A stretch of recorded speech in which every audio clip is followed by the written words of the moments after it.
Така, уважаеми зрители, вие гледате Удавете водещия, стига гейски работи и сега ще видите нещо много мъжкарско. За пръв, дано да не е за последен път, Черно Фередже на живо по телевизията. Сем, затворете си ушите и Кацамун. Увеличете си звука, защото телевизионната история се кове пред очите ви. Уважаеми зрители, говори Big Brother. Къци да се яви в изповедалнята.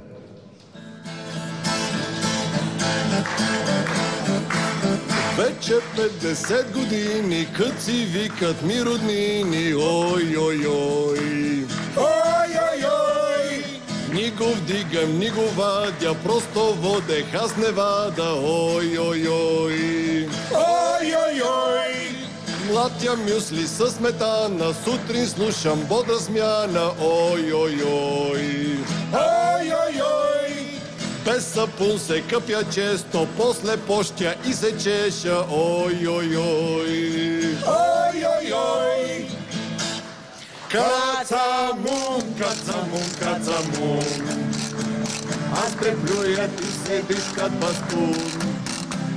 Кацамун, раздвижи си газан и празнито е твоята мечта.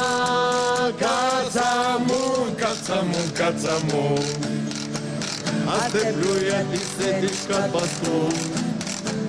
Кацамун, раздвижи си газан и празнито е твоята мечта.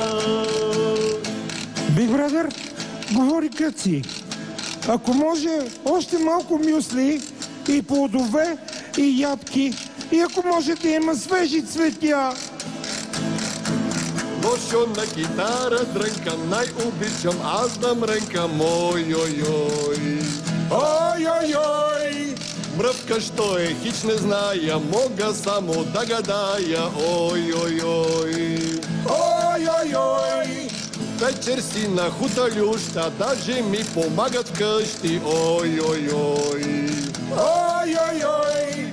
Яко хапам бопилеща, що кенефа е отсреща. Ой, ой, ой. Ой, ой, ой. Кацамун, кацамун, кацамун.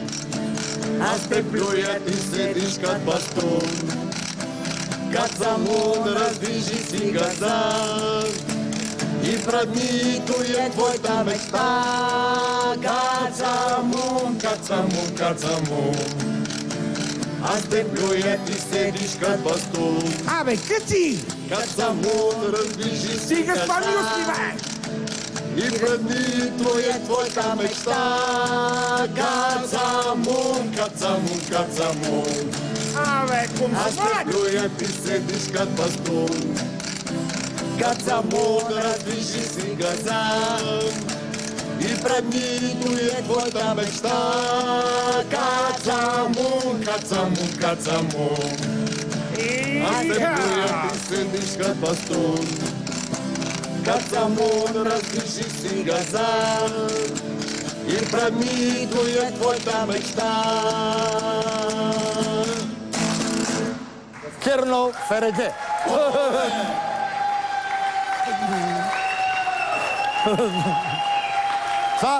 Това беше вероятно най-приличната песен на Черно Фередже, която съм слушал. Значи, Любо, това беше всъщност варианта, който е за пред телевизията.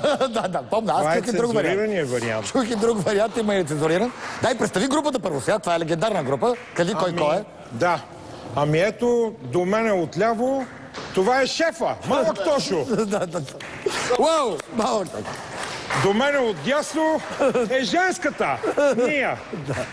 И човекът, Тошко Малкия, който свири на лошборд. Как се казва това? Лошборд. Да се казва пране. пране. Да, да се казва пране. Един от членовете, най-важните членове, които са Тошо и Ния, е голям Тошо, който обаче го няма, защото отиде на прасе и не дойде. Ще разбрах си някъде е отишъл. Разбрах! И аз, който съм фънки. Благодаря ви. Абе, вие за какво ме завряхте тук да стоят? Уж да се радвам на парчето, ама съм до фурнята на катето. Спокойно, тя е изключена. И до Черно Черно ференже. До Черно Ференже, до фурната, доста страшни места си избрал. Трябва да ви кажа, че заради хора като тях прасетата ще станат за страшен вид. Абсолютно не, няма да стане страшен вид. Лирическият герой в тази песен, в този опус, е поканен да се чувства свободен. Така ли да го разбирам? Тоест, той трябва да се освободи и телесно, и духовно. И да може да не го срещаме. Да. Така ти задам сега. Много оригиналния въпрос. Как ти хрумна да напишеш това парче? Ами идеята е обща. Просто като Вие изляза... гледахте ли го, докато беше той в Вибрата? Естествено. Какво беше, че сме цъкали смс като идиоти ли? Сериозно, то на вас се дължи. Ти не си, нали? Това е смешно. Каква ми е сметката за телефон? Защото си... Няма да кажа. Да не казвам заспала. И се надявах да ти изгонят по-рано. Да, трябваше да го изгонят по-рано. Той страдаше искрено вътре. Аз също не знам Аз го видях с очите си, може да не сте го видяли. Аз Наистина мисля, че ще ме страдаше. изритат веднага. Искаше да си маха напрекъснато, страдаше за вас, говореше за вас. Разбира се, тия разговори за Черно Ференже не ги пуснаха в ефир по разбираеми причини. Защото трябва да плащат глоби да сем след това. Но верно е, това е факт, аз го видях с очите си. Много страдаше. Ами, много ви благодаря. И така, че излязах от къщата, както ти казах, и веднага се запихме и викаме, я кацака да го праснем и в някое парче.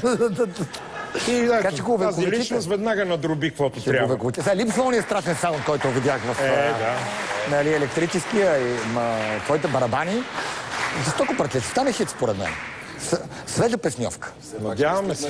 Жестоко ви благодаря.